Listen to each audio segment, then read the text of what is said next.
All right. Let's see. We are going to hit the recording. There we go. And we are live, guys. We're just waiting for our guest speaker. Hello. Waiting for our guest speaker.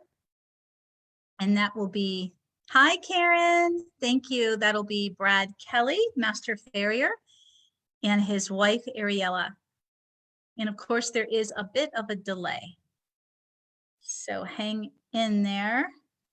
At least we don't have rain, so we should be okay. Starting a little bit early. This is going to be very exciting. Very, very exciting. And let me see if these guys have come back. Not yet. They've had a pretty crazy morning where they're at, so they'll be here. And let's see.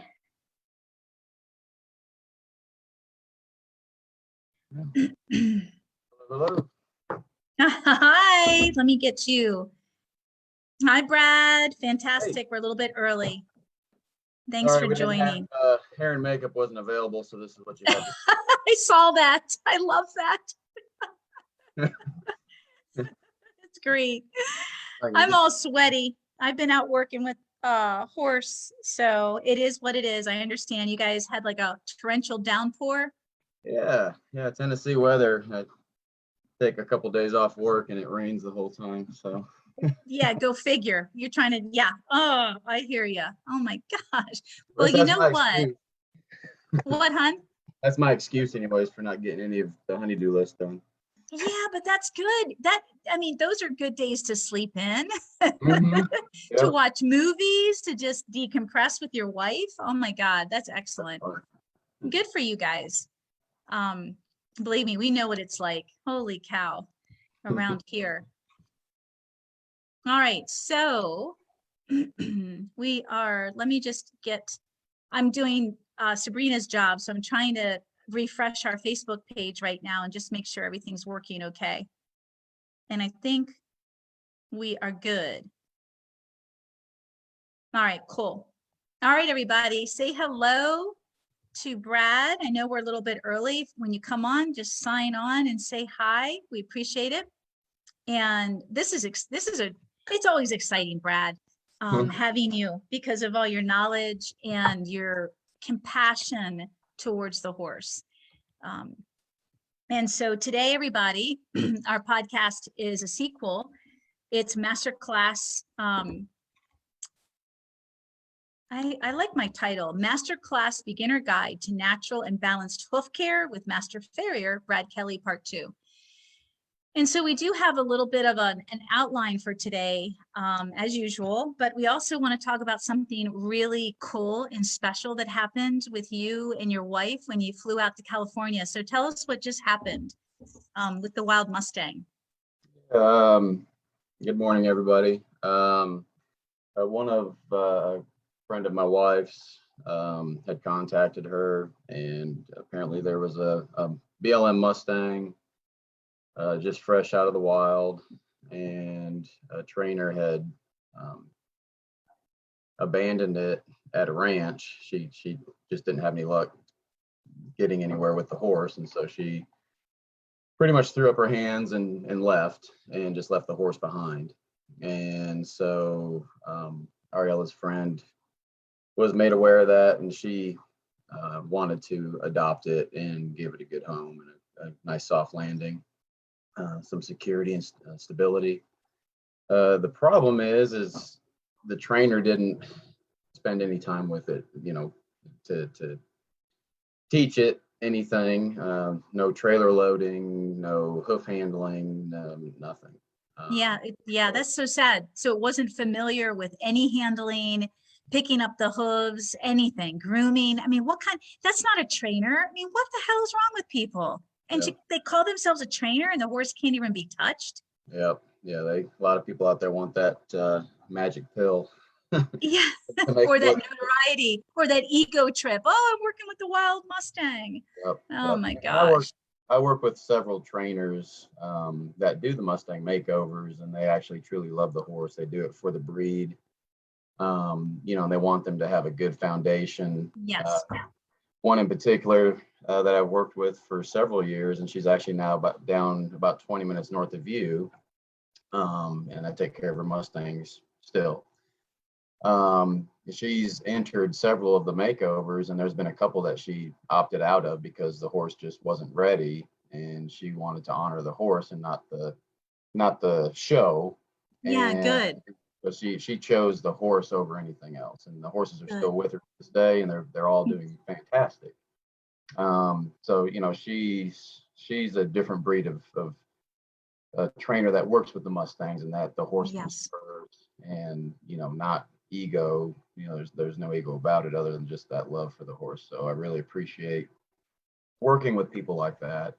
And with Ariella's friend, due to the situation, we decided, hey, let's go out there. And I guess she's had a few other farriers try to work with the horse because the feet were badly overgrown. And so I said, hey, I'm going to be off work in a little bit. If you can, hold off, we'll fly out and take care of it. And so we flew out. When was it? Yeah, I flew out Sunday evening, and then we met with her and the horse Monday morning at about 7 in the morning Pacific time. And yeah, it was just a beautiful morning, nice and peaceful and calm.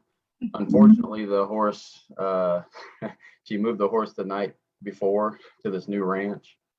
And so I was hoping the horse would be a little bit more settled into its surroundings. Oh yeah. So everything was new, and that's kind of one thing that you hope going into it, that at least they have been Yes. at the location for a while. So there's not a lot of, hesitation just as far as their surroundings.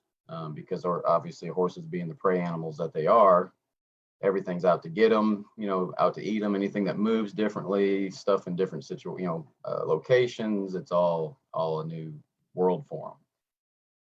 And then you have somebody like me that shows up and says, hey, I'm a predator. Let me hang on to your feet and take metal sharp tools and groom them for you. And you can trust me. So, yeah, so it was a fun morning.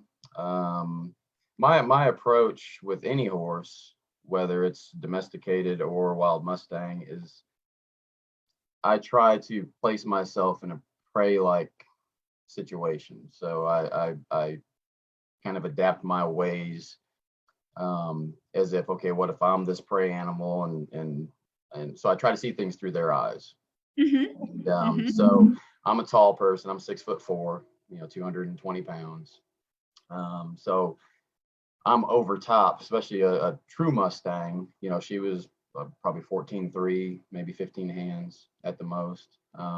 So for me, I'm over top of her shoulders, yeah. over top of her back, just like a predator would attack. And so I always get down on my knees, make myself just as small as I can, and Yes, put you take myself, your energy down. yeah. Yep. And I put myself in more of a vulnerable position than what I'm placing the horse into. So it kind of empowers that horse to, to where Yes. I don't know if obviously you're familiar, but if you take a small child and place it next to the horse that's the wildest horse in the barn, that horse somehow knows that there's something weaker next to it and it has to be careful. Yeah. I think, I mean, I could take it a lot deeper than that. I think it's the energy, and I think kids don't have an agenda. They just come with this openness. They don't have this focus, which is part of that predatorial mindset that we're just instinctively have. So yeah, you're super aware of all of that, and your job is beautiful. You know, you work here with all of our horses, and I'm sorry. I mean, it all worked out. I'm sorry I didn't get you here for the little wild Mustang when for his first experience. The guy was great, but it worked out well. But yeah, I mean, I kept telling the guy, get low, squat down, trust me, that's what I did. And take your energy down and make yourself just come at it with a different intention. And the horse is going to totally understand that as soon as they feel safe. I mean, you had quite the complexity of your situation. Just Monday was that this Mustang was moved to a new place and they don't feel safe. They can't bond with anybody. Usually there's, within a herd, you have herd members that look out for the other horses. So that's a lot of what goes on when horses don't feel safe in environments, whether they're wild or not. And then you bring all of that to the horse, letting them feel that level of safety and comfort. It is really complicated and really amazing. All the ways that you bring to the horse when you're doing, and each horse is so different, and you're able to come in. I definitely, and I don't think I've told you this, but I've told your wife this. I think, you're a horse whisperer for sure. You're like my dentist, my equine dentist for the horses. When I first met him like 10 years ago, I was like, oh, and he was just, starting his business. I was like, Jeff, you are the equine dentist whisperer, no sedation. You work with the horse. He gets down low too. Yeah. He doesn't use the scapula. Did I get that? The head contraption, unless he has to. He doesn't use power tools unless he has to. So it's pretty cool. Yeah, it's beautiful. And your wife Ariel is going to be able to upload some video. I told her, you guys, to our podcast on my Facebook page, and hopefully she'll get to that if she hasn't already. So you guys will get to see Brad She's asking. working. She's trying to Yeah. do that. She's asking how she can do that. Do I do it in the comments? Well, we can always do it later, but you would just have to go on there. And I mean, you should just be able to, lots of people will share links. So these videos aren't on YouTube yet. So maybe you can't upload the video until you have a link to YouTube. So how big are your videos? Can you guys send them to me? Can you email them? If they're under 10 megabytes or 20 megabytes, I can get them. Yeah, I'll email them. If they're, yeah, I can't handle much with my internet here. It might just be pictures for now, and I'll post the videos later. But yeah, these videos are great, you guys. I'm saving them. I'll see if I can upload them to my laptop at the house because it has much better internet than down here. But it's phenomenal because you were able to work with this horse. It took you 4 hours to get all feet trimmed. And you said that but you started out at Liberty, getting the horse used to you and taking your time and letting the horse tell you what the horse needed. And that's another beautiful aspect to the way that you work, is you allow the horse to talk to you and show you what they need. And you have enough experience as a horseman, because you've got plenty of horses yourself, to know where you need to be. And you mentioned, how old is this BLM Mustang? I don't know how old is it. Can you message? I'll ask. Yeah. She's gonna message Danny and ask her real quick to see how old it is. I'm not sure. She seems like she's a younger horse, but yeah. So had the horse been in captivity, Brad, or was the horse, I know that it was new to that trainer, but was the horse in do you know anything? Like, did they round it up, or was it in captivity? The feed hadn't been done for about 1.5 years, you said? Ariella said that she was rounded up and in captivity for almost 2 years. Okay. In the Wow. which is not a pleasant experience for them, the way that they No, it's horrible. Yeah, so and that's one thing that I hear, a very common misconception that people have with these BLM Mustangs. They're like, oh, that's they're like a blank slate. They don't have bad experiences and this, that, and the other. They must be easy to train or easy to work on, and it's quite the opposite. They're chased by helicopters. They're and they're put in these small pens. They're mares in with stallions in with foals, and there's a lot of fighting that goes on. It's chaotic. Yeah, no, it's very traumatizing. I do disagree with you because I am one of those people that's worked with wild Mustangs and wild horses, and they are easy, but when they have past experiences like you're talking about, yeah, I mean, the little Mustang that came here, nobody could get a halter on him. Same situation, nobody had taken the time, just like you took the time with this horse, you couldn't handle her either. So yeah, all those things are true, and their relationships are so, people don't realize that they choose their herds and they choose their mates, and they stay in these herds for generations. That's how tight their family bonds and ties are, and that's really heartbreaking for them. But I say they're easier than domesticated horses by far, because our domesticated horses have been so dumbed down through centuries of us influencing them the wrong way. They've developed so many coping mechanisms and negative displaced behaviors that they don't even know their own instincts anymore. They all go into self-preservation mode, but there's a domesticated horse's self-preservation mode is very different than a wild horse, very different. And once you can get the trust of a wild horse, man, they are like this. They are so smart. They, like the little wild Mustang here, when I was taming him, I mean, he was not reactive at all. If you gave him the chance to think about it and realize that he's going to be safe, he never went into those big self-preservation modes that so many of our domesticated horses. And it's sickening when I watch a lot of these wild Mustang, not makeovers per se, but a lot of people are, getting these horses and taming them, and they're doing a lot of, I think they exploited it, sensationalized, let's get the horse all worked up and get him running around and trying to jump out of the round pen. I mean, I don't want the horse to get to that state of fight or flight. I don't want him to try to run away. So there's a lot of that going on too, that people think wild Mustangs are really difficult. Yeah, it's a whole nother podcast in and of itself. So I don't want to take away from your ability. Yeah. Yeah, and that's what. So we got there at 7 o'clock or 7:30 in the morning, and I went in without any of my gear. I actually went in with a bag of alfalfa cubes, just good. something, just in case, and entice and just kind of hang out with the horse. And I allowed her. I was in there with her for, let's say, I started working on actually trimming her feet at about 10:15. And so from 7:30 to, let's just say, 10 o'clock. I actually, the first thing I did, I walked up and I waited until she actually invited me into her space.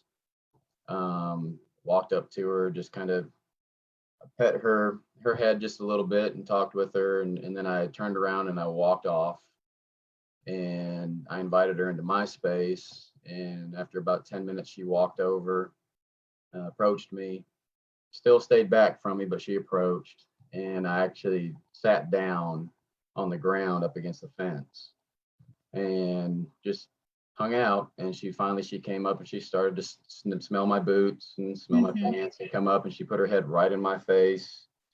Started smelling all over, and I was That's beautiful. Talking with her. And yeah, just really got this connection almost right away,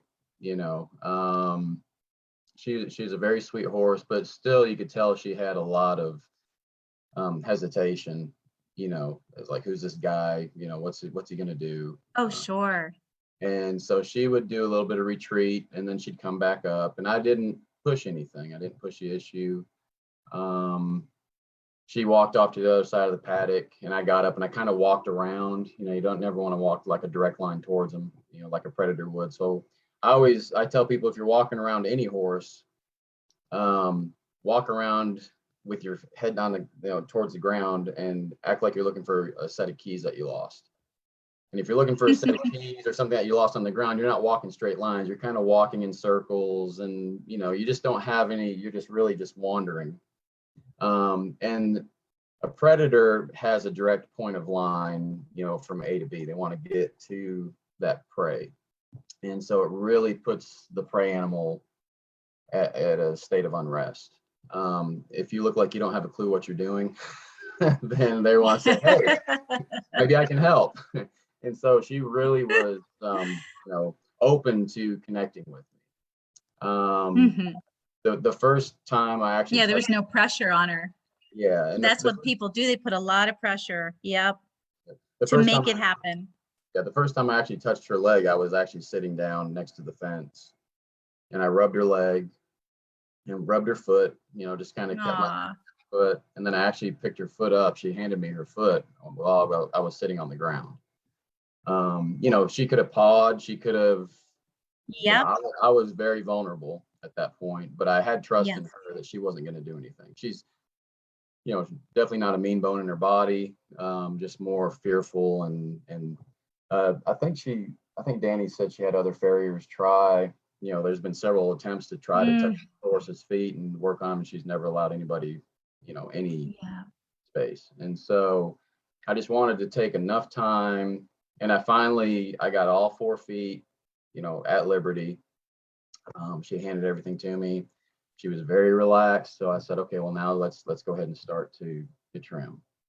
And so my first thing was just pick up the first foot, take my nippers and take a couple little nips, set the foot down, and just really did it in phases. You can't rush these things. mm-hmm, And I told Danny, the horse's caretaker now, I was like, we might not get a perfect trim on this horse, but that's not what's important. I'm gonna get yeah, her balanced. It might not be the most beautiful trim, which it turned out great. But I told her my point is to give her a great first experience with interaction with a farrier. So going forward, if I'm not the guy that's doing it, hopefully somebody else can just continue on building this yes, confidence. And there was moments during, even at Liberty, where I wasn't doing anything, where I was taking her to a place where she was uncomfortable.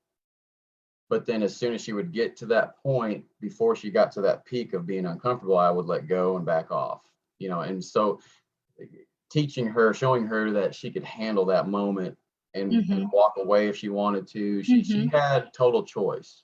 yep, And her choice was, there was a few times where she would walk off, but she would instantly turn around, look at me, and then come on back. So cool, I didn't have to chase her. I didn't have to go after her. She always came back to me like, okay, I'm ready for more. yeah, So she realized it was a safe thing. And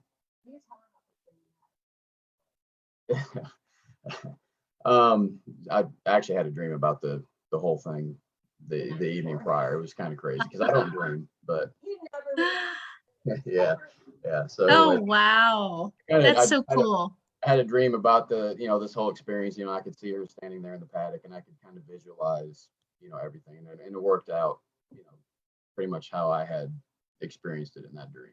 So for me, it's kind of weird because I don't do stuff like that, but it's like a uh, premonition, yeah. But one thing I do to prepare is I do think about the horse, and I visualize what I'm going to do for each foot. Like I come in there with a definite game plan, so to speak. Not something that's black and white, but just, like a outline of yeah, the way I want to do things. And then you allow the horse to vary, extremely from that, but you want to stick to somewhat of that guide, because you have to be, as obviously with all the training that you do with horses and the great work you do, is you've got to be filled with confidence, yet at the same time have empathy and compassion for the horse and allow them to make yeah. decisions, but still say, it's okay, I'm going to guide you past this scary place. Yes. Well, you're talking about being clear and being not just clear in that. To me, those are the qualities of leadership. So you're calm, you're confident, you're clear, you're consistent. You're consistent, which builds a lot of trust, and communicative. You're actually talking to the horse however you talk. I talk in complete sentences in my mind and in my heart. I bring this huge, heart chakra to the work that holds that space. And that's the compassion and the empathy that you're talking about. You do too. I'm just talking that I'm very aware of what I'm doing. And so are you, Brad. We're very similar, very aware of what I'm doing or where I need to be for that horse to feel comfortable, like comfortable enough to be open to you working with them or open to me working with them. Yeah, Mhm. it's cool. It's such a give and take. It's a true give and take. It's not like a benevolent dictatorship, which so much of training becomes. Mhm. I feel bad for the horse in a lot of ways, unless you can go back out there, because no one else is going to handle it. Who's going to have the time to gentle this wild mare and get her used to being handled and not afraid of, because now the whole pressure thing is like Lando, the Mustang here, you could not come at him directly because of the way he was treated when he was confined, when they they were wild, and then they're in, what did I call it earlier? I'm having a brain freeze. The wild Mustangs, when they chase them down in confinement, now they're captured and they're in these holding pens, and like you said, they're all jammed together. I mean, Lando's got this huge bump on his nose. How the hell did that happen? He runs funny, he's all twisted. So it's really scary what happens to them. We see plenty of video. But why don't you talk a little bit about, I know this is from Ariella sending me some notes. You guys talk about the Mustang's feet compared to the domestic horses that you work on, like the heel, the sole, and the frog. Mhm. The big difference there. Yeah, interesting, which I mentioned in previous podcast about, my prior experience with trimming the Mustang's hooves, and how they've pretty much always had deep heels, or, good heel structure. Yes. Yeah. When I would measure them, they were always pretty much an inch and a quarter collateral groove depth, which again, collateral groove is the valley that runs parallel to the frog and the bar. That's the collateral groove. So the deepest point at the heel back here, it's pretty much always been about an inch and a quarter deep. And then from the Wow. hairline down to the end of the heel has always been about 2 inches. And so it was kind of interesting to see with yet again another Mustang where the rest of the feet were, or the rest of the hoof was distorted, overgrown, yet the heels, I really didn't have to do a whole lot to them. A little bit of balancing, but really not a lot. So that, again, interesting. Of course, heels are maintained by the horse through impact, and then the toe is wore down by abrasion as the horse breaks over. So some noticeable differences again were the depth of the heel, the soft tissue, the firmness of the soft tissue is more like fibrocartilage. So it was very firm, meaning that this horse had seen a lot of movement on varied terrain. The lateral cartilage was in good shape. Digital cushion was nice and firm. The frog was nice and firm. Actually, the frog was rock hard. Wow. And the back part of the frog, the widest point of the frog, was actually folded back over itself and then laid over into the collateral grooves. And so it looked like the horse had at some point went through a bit of a frog like shed, but didn't shed completely and then just laid over itself. So the soles were nice and thick. They weren't smooth due just to imbalance for the rest of the hoof. But I primarily left the sole alone. I cleaned up the frog, had to take my nippers to trim the frog. Hard feet, rock hard. Wow. Due to the environment, obviously it's a lot drier out there. So I went equipped with brand new rasps and sharpened nippers, knowing that it was going to be a tough foot, much tougher than what we deal with on a day-to-day basis due to our wet environments. The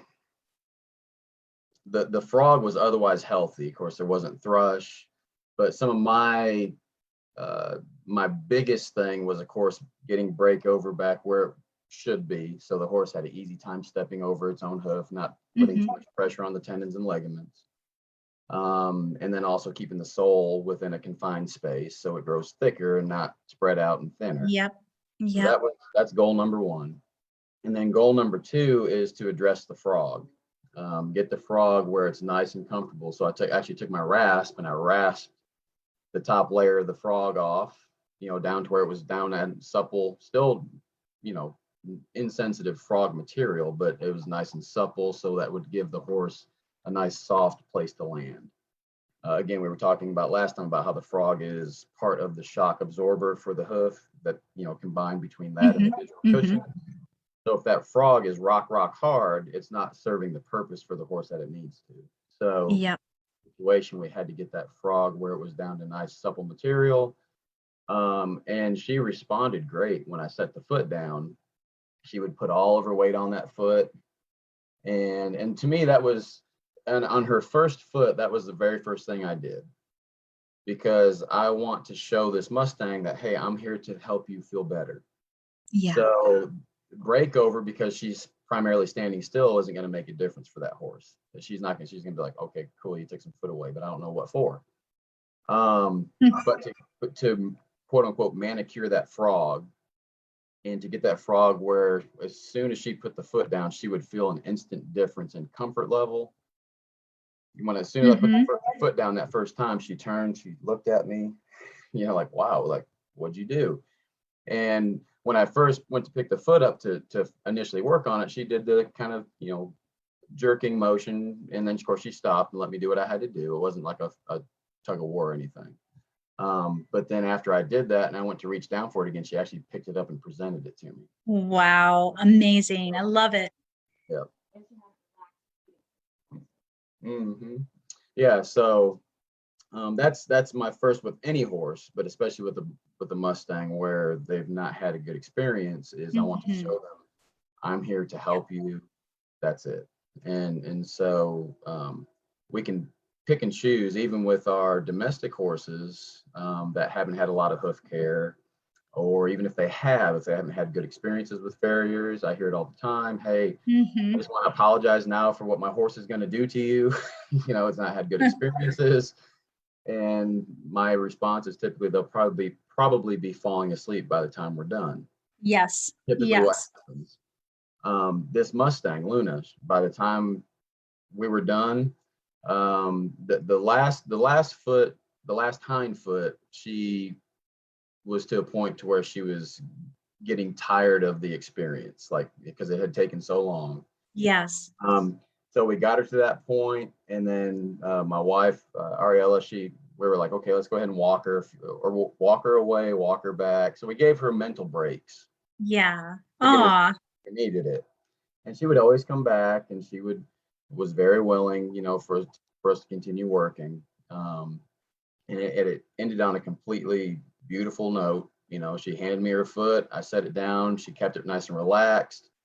Hoof was, in a relaxed position, and she was happy. Then she commenced with yawning for about 30 minutes. Oh, that's beautiful. So, that is beautiful. Yeah. So it was a great experience. Yes, it was. Do the same thing with our domestic horses. We need to give them the opportunities to accept us into their space. We need to show them that we're there to help them, that they have a choice whether or not they want to be there or not. Obviously, in a professional, quote unquote, professional setting where, okay, I'm here to take care of your horse's feet and we've got a schedule and, yada, yada, yada. You hope that over a period of time, like when I'm there to work on your horses, we fly down to Florida, oh, we got to catch our flight. We try to space out enough time to allow for different scenarios, because at the end of the day, the horse is why we're there. It's not there for any other reason than to take care of the horse and help the horse. So, well, Brad, hold on. That's where you are unusual. I mean, come on. You're like, excuse me, my seventh farrier in 3 years. No, they don't care. They just come in. You've seen all the shitty trim jobs with everyone. Oh, they don't give a shit. They're just not everybody. There's quite a few people that have had some good experiences with their farriers. I haven't, and since Maryland or since Pennsylvania, since I've been in Florida, you're the first great experience, and you don't even live here. So thank you. But you care about the horse. That's because the last two that I had in Maryland and in Pennsylvania, they cared. They had their own horses. I don't get this. Why the hell do you go into farrier school if you don't really care about the horse? Yeah, and I mean, I love it. I do this work for free many times, for different situations, just like the horse. And so, and you have to have passion for what you do, Yes. At the end of the day, if, you know, if let's say I get to an age where I can retire or a position where I can retire, I will still do this. It might be in a different role, different capacity, obviously, but I always want to work with horses, take care of their feet. That's just, you know, Yeah. we're getting ready to fly down to Texas this weekend. We were contacted while I was out in California. A lady, it's actually a veterinarian, and her horse is severely foundered, rotation Oh, and yeah. several different causes and several different farriers and surgeons and everybody's Oh saying. my gosh. So it's going to be a fun trip. We'll Are definitely you filming this? Make sure can you film this? my wife's going to go with me, so she's already Yeah. shot themes. Y- Yeah, that's going to be huge though. Holy cow. Because yeah, you guys wrote about that. It was, well, this will be another podcast, but you guys, we need to talk about how laminitis is not a death sentence. Right. And, you know, you can really turn, I mean, you've done an amazing job with my mare Sundance.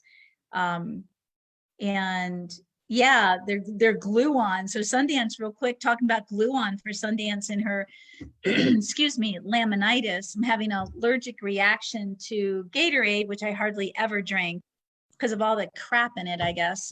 But yeah. So Legend and well, Sundance especially, she was feeling her oats yesterday, and we were playing at Liberty. She wanted to play, so we were out there running around like a bunch of old ladies, me and Sundance, and she was bucking. You know, she's still stiff, you know, because of her hocks. I mean, that we know for a fact with the scans, the X-rays, that her hocks are not fused together, but she's got some arthritis back there. But yeah, it's nice to see that her whole conformation is starting to change and go back to where it was before the laminitis peaked and you were able to get to it. And now she's got the glue-ons. You know, she'll never be the same because of her hind end, you know, her hocks, but it's really great. And of course, you guys, the best part about this is when you were here the other week and you put the glue-ons, we were able to move her out in a lunging pattern at the walk, the trot, and the canter, both directions to see.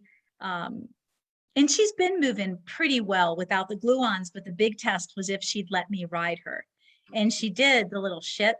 You know, she came and picked me up off the fence, and then Legends having a hysterical fit. So she goes and shoves me up against the fence on the other side. But I was able to canter her bareback, you know, in both directions, and her back felt so open. You know, I haven't felt that lack of tension and tightness in her in years. And that's why, you know, I pretty much retired her a couple of years ago. And then she's got this laminitic situation going on to compound it. But you guys, it's just phenomenal. So talk a little bit about the glue-ons. And, you know, Legend and Sundance have two completely different scenarios, but the glue-ons are helping both of them. Yeah. So as we talked about before, when I first started this business, this career, I was dyed in the wool, barefoot or boots, you know, and that was it. That was the two choices. And I got to a point where there were several horses that I just could not get comfortable. Yeah, they would be comfortable in the boots and pads, but boots are just not a good option to have a horse in 24/7. And so there's limitations. And so these horses that I was previously attempting to help, they were getting sent to other farriers and they were putting them back in steel shoes. And it was just really, I was like, you know, I'm doing this so I can help all horses, not just a group of horses that have a better environment or a better past in their life. You know, I'm not honoring what I'm doing this for, which is to help all horses everywhere. And so that started me on my journey for additional options that would still take care of the horse the way that the horse's foot is designed to help the rest of the body, which again is for that leg, that hoof is meant to be the independent suspension and the shock absorber. So the Yep. joints are protected. The bony column Mhm. alignment stays true, regardless of the terrain or footing that the horse is on. So that led me to hours and hours of searching on the internet. And then I found the great world of composites and composite shoes, glue-ons. And it's a really, there's becoming more and more options available for different situations. So literally now at this point, there's not a single horse that I can't help. So I'm able to help all horses in spite of whatever the issue is. Yeah. And we've got to be aware enough and compassionate enough. You know, this old saying, oh, your horse is tender, he'll get used to it. He'll adapt, the soul will toughen up, and just give him several weeks. And I hear stories of horses that every time my farrier trims my horse's feet, they can't walk for 3 or 4 weeks. Yep. Yep. And sadly, I was one of those guys. I was one of those guys that, you know, when I first started off, you know, you drink the Kool-Aid and you're like, we want a horse barefoot. Oh, their soles will toughen up. Don't worry about it. Maybe in a world where the environment stays nice and dry, Yeah. maybe that's a possibility. Well, isn't that the wild Mustang? The wild Correct. Mustang's fine. Yeah. Correct. Yeah. Yeah. But for our domestic horses, you know, where they've been shod Yes. since they were 2 years old and the foot has not been allowed to develop fully and build up fully how it's meant to, just sometimes they have pathologies or weaknesses that they need additional support and comfort. Yeah. So, you know, now enter into the world of glue-on shoes. And I've got several here. This is a product made by Easy Care. It's called the Love Child. It allows independent suspension. It allows heel expansion and contraction. The whole thing is flexible. There's just a wide variety of things you can do with this. It's considered an indirect glue situation. So the glue isn't applied to the bottom of the foot. It's actually applied to the cuff. Yes.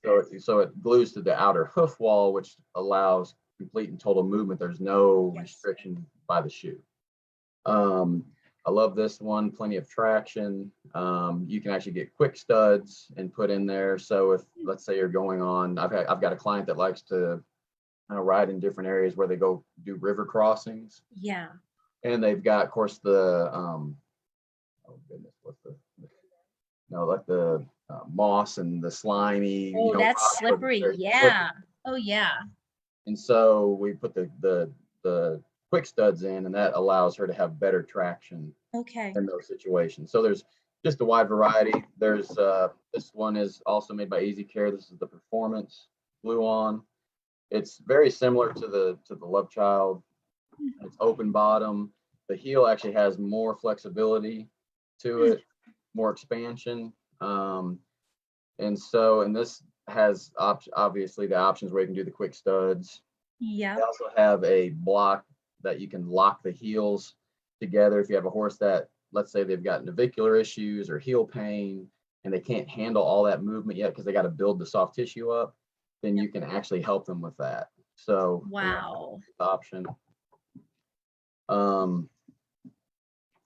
Then this is one I like to use. This is Easy Slippers glue-on shoe. I use this a lot for foundered horses, laminitic horses. They can custom make these to any size, shape, or the foot. I have them on donkeys, mules, horses, you name it, all the way. Pedro, Budweiser Yes. Clydesdale, he had them on. Got them on Wow. our Belgian now. Wow. The wonderful thing with these is they're very customizable. So the only limiting factor is your own imagination. If you need to do something special, for instance, I was working on a foundered horse before we left for California. He was brewing an abscess in one of the foundered feet, which is common. You have necrotic tissue in the foot, and the horse works to get rid of it. And so I actually took this glue-on shoe, which is the Sport, and I put it on backwards. So I did a reverse shoe, and I cut the heel back because the abscess was actually around the toe. And so I wanted to have no pressure, underneath the area of the coffin bone, Mhm. still have heel support. It's a wide web, so you're supporting, it's not like a peripheral support shoe, like a steel shoe is. But Yep. at the same time, it allowed her access to be able to soak and treat and draw out that abscess. So I got a lot of the abscess removed. Amazing. There was still a pocket up in there, and she had to do some soaking. So I did this on that abscess foot, and then I actually put him in the love child on the other foot. So he's able to feel a whole lot better, in that situation. And we're still allowing his hoof to heal, which is another beautiful thing with the composite glue-ons, is because we're calling the entire foot into function, the soft tissues get stronger because they're actually working, but the horse still has Yes. support and comfort through the composite material. So Mm. it's not an abrupt landing like a heel on the ground. Yeah, that's amazing. Yep. So horses that have, a lot of pathology, there is some that they might not ever be able to get out of a glue-on situation, just depending on what the scenario is. Like if they've got major side bone issues, there's trimming strategies that you can help a horse gain more comfort with side bone, but sometimes they get too far beyond that, and they just have to have a composite, something to absorb that concussive force more than the foot in the ground, because the foot is more locked in. Yeah, no, I understand. I don't have Sabrina here, so I apologize, but I'm going to try and see if I can't see any comments or questions really. So I want to see if we can get some questions. Hold on. And there's your wife blowing up my phone. That's your wife. Ariella, stop. Stop, honey. I should have Ariella go on. Can you ask Ariella if she can go on is she on the Facebook page? Is she there? Yeah, she's here. Yeah, hon, can you go on Facebook and just see if there's any questions for Brad? Yeah, right now there's just a lot of comments Form a hoof. I'll ask if anyone has any questions. Yeah, Form a hoof. That'd be great.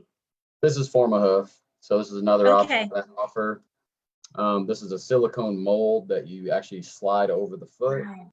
and then you inject the polymer through the holes. And Okay. basically what it does is it fills the gaps. So Okay. if you have a horse that has a deformed, or, I would say deformed, but anyway, like a flared hoof, there's they're lacking heels, depth of heels. This is actually a prosthetic healthy foot, so to speak. Yes. And so it gives them proper landing, proper breakover, proper balance that they might otherwise be missing. And so it increases the time of healing for the horse. So it actually takes the foot and says, okay, we're going to grow this way.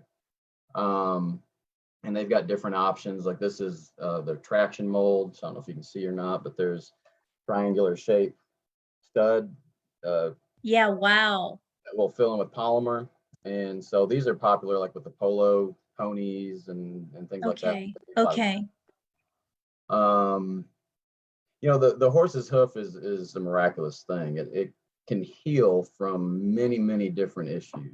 It just has to be given the right situation or the right environment to heal. So that's a great point.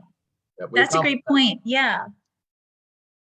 No, go ahead. I'm sorry. I mean, people need to realize that, or you're going to give your horse, everyone else, like you say, so many people, the vets give these horses a death sentence with laminitis and founder. And what about navicular? I mean, this is just amazing. Yep. Yeah. Navicular, there's ways to help the horse. With navicular, you're dealing more with bony changes, changes to the navicular bone. There's actually a supplement out there called Equibone. That before, obviously, I would tell people to put their horse on it, discuss with your vet, discuss with the company, tell them the situation, but it's helped many, many horses. It's set up to actually increase bone density and mass, heals the bone from the inside out. And so it's been very, very helpful, even for my wife's, the horse that she brought to our relationship, Aslan. He had severe navicular changes. We had him on Equibone for a while, and now he's doing great. You know, he's barefoot. Wow. I did put him in glue-on shoes for a while, and every now and then I'll put him in glue-ons. You know, if we have like an exceptionally wet time period of you know, the season, we get a lot of just where it's raining nonstop. So I put him in a glue-on just to support what we have going on, support his healing. But most of the time he's barefoot and he's running around, jumping, rearing, playing with the other horses, you know, pain-free. Oh, that's amazing.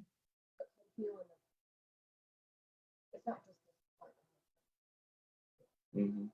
Yeah, the my wife was talking about the foot healing in the glue-on shoe, and that's of course why I use them is it offers the horse enough protection from the elements. It will help increase blood flow and blood perfusion to the hoof. There's different ways that you can trim the foot and set the shoe up to increase that, such as with this easy slipper. This particular shoe breakover is at the center of rotation of the coffin joint. So in the traditional farrier world, some people call it a banana shoe or a full rocker. And what that does is it allows blood to go throughout the hoof capsule more easily. And so it really encourages sole depth, sole growth. It allows the horse to pick its most comfortable position. And there's just, you know, zero leverage working against the foot. So I use this sometimes, again, for like foundered horses, horses dealing with navicular. And they're nice because with it being composite, like with this shoe, many times, or even with the love child, I'll cut out this toe section of the shoe and I'll place the shoe further back on the hoof if I need to, or, you know, there's just so many different little things you can do beyond what you could do with a piece of steel. Wow, yes. You know, again, steel worked well back in, you know, the time of the ancient Greeks and, you know, the medieval times. Yeah, that was the materials of the day. And it's not protecting the hoof. Again, the original purpose for a steel shoe was it was a substrate or a material that would wear longer than what they thought the natural hoof would. And so it's just artificial hoof wall. That's it. And so now that we know better and we know that steel is completely contrary to the function of the hoof and the foot gets weaker and weaker and weaker, again, you're not going to find too many farriers that are going to say, hey, let's put your horse in shoes for a couple months until they can go barefoot. They don't do that. They put the horse in steel shoes and the horse automatically is just, okay, your horse needs these shoes to live. Can't survive without these shoes. Without our intervention, they can't do their job, whether it's jumping, barrels, whatever it is. How many horses are just living life? No, I was told that by a specialist that really screwed up a bunch of our horses. You know, that the abscess video that I have of Zor on YouTube is one of my, has the most views. And this farrier, what came specifically to help one of my apprentices' horse, and he came recommended by one of my vets. This is one of the specialists being used here in Ocala. Makes me sick. So he screwed up two of my students. Rebecca's one of them. So he totally screwed up Rebecca. I mean, some of the stuff we were doing for Jupe, and I'm not saying that he's responsible for Rebecca's horse being put down, but these are 3 horses now, including Zor. He made Zor lame for a month. He had to be stall ridden. I was petrified, but shoes were the answer to him. And for the thoroughbreds with their thin soles and thin walls. And I'm like, wait a minute. Well, what else do you recommend? He didn't have any supplements, but he did have all of these topical treatments. And I'm like, okay, so you want me to use, what is it? Something on the bottom of the sole to toughen it up. You want me to put a conditioner on the outside of the hoof to soften it. And then you want shoes, and then the horse can't hold the shoes because his walls are too thin. So he keeps pulling the shoes off, which means I have to keep getting him out every week. I mean, it was, to me, it's just, I mean, you're quite a pioneer. and just bless you. It's a blessing having you. And I want to do as much as I can, all of us, to just, you guys need to get a YouTube channel and start putting your videos, and they don't have to be long documentary style, but just talking about this and taking any of the podcasts. Our podcast is going to be on my YouTube channel, and I can always give that to you, to add to yours. But it's just, people need to be better educated. There is so much we can do.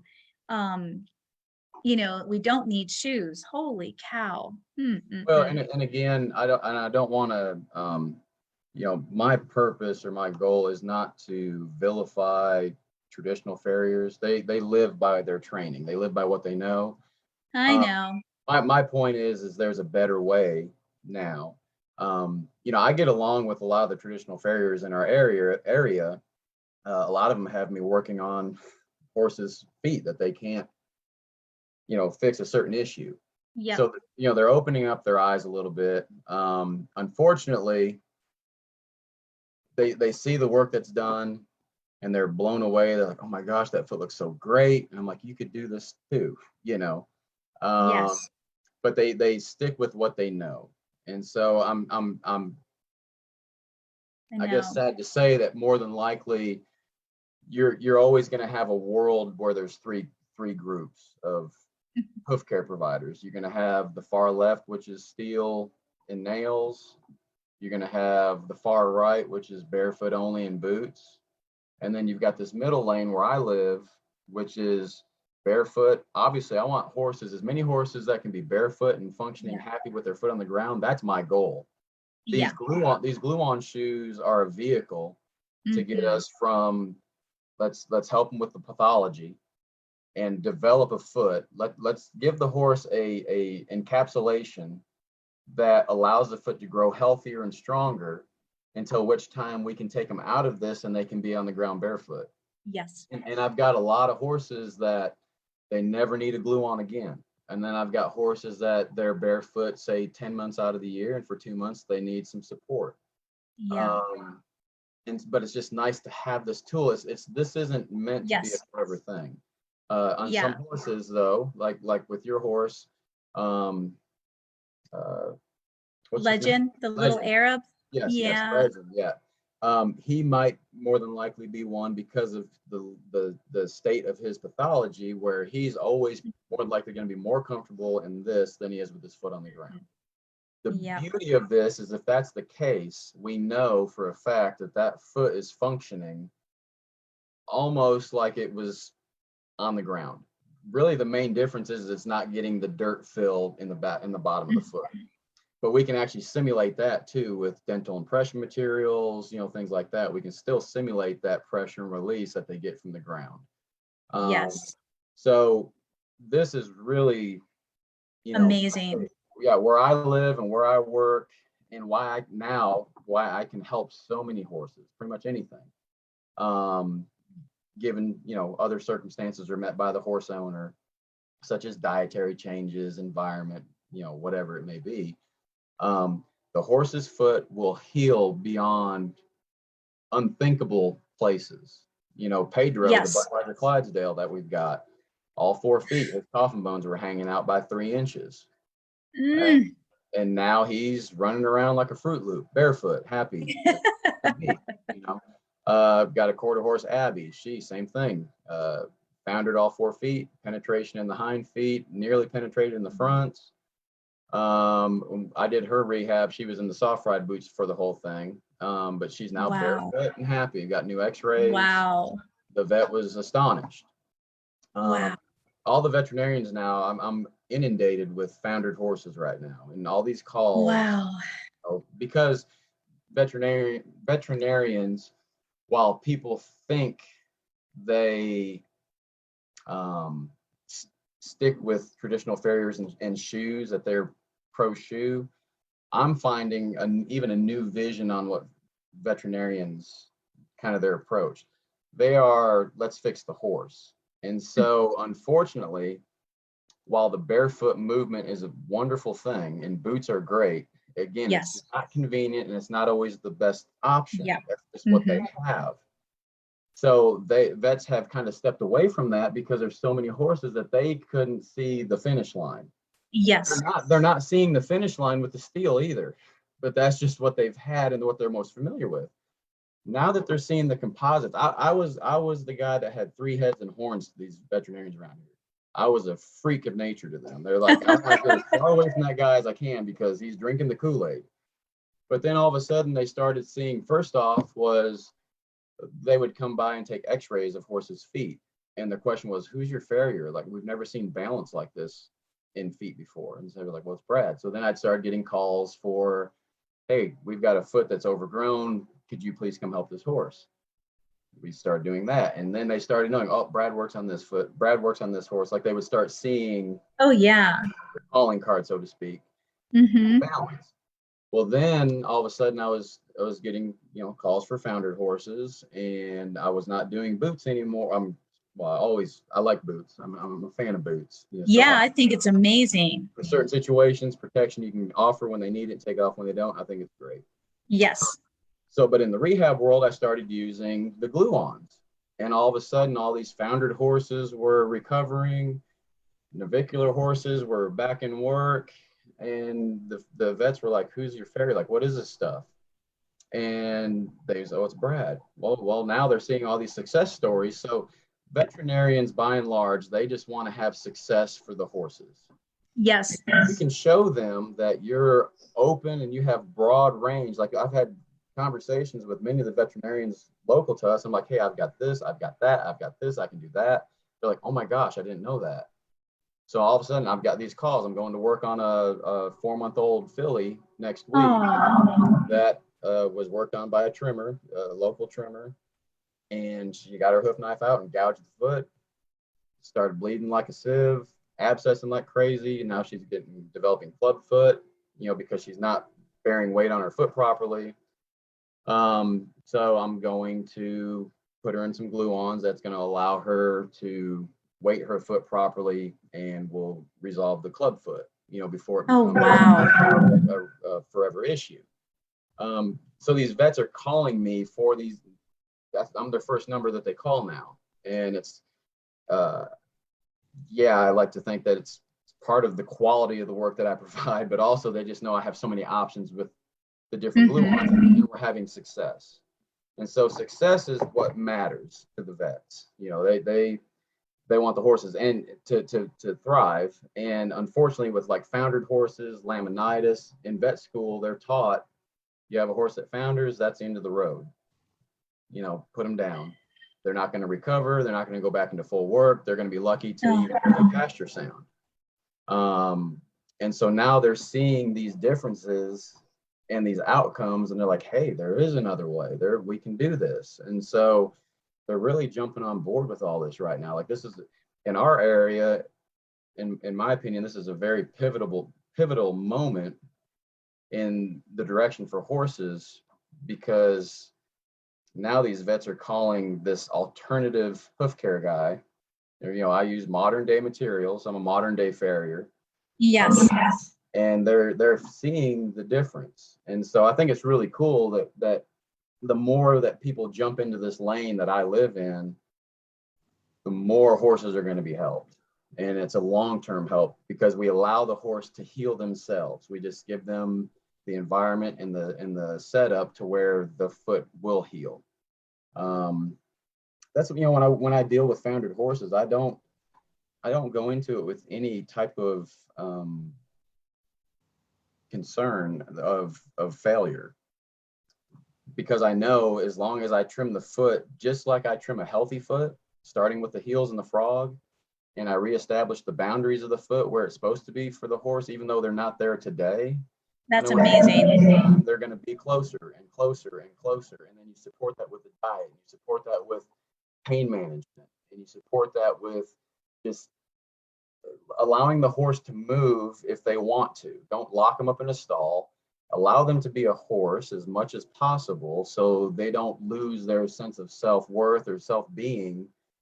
A horse wants to be able to move. A horse wants to be able to hang out with pigs and whatever buddies they have. They don't want to be locked up in a stall, limiting the amount of blood supply to the foot.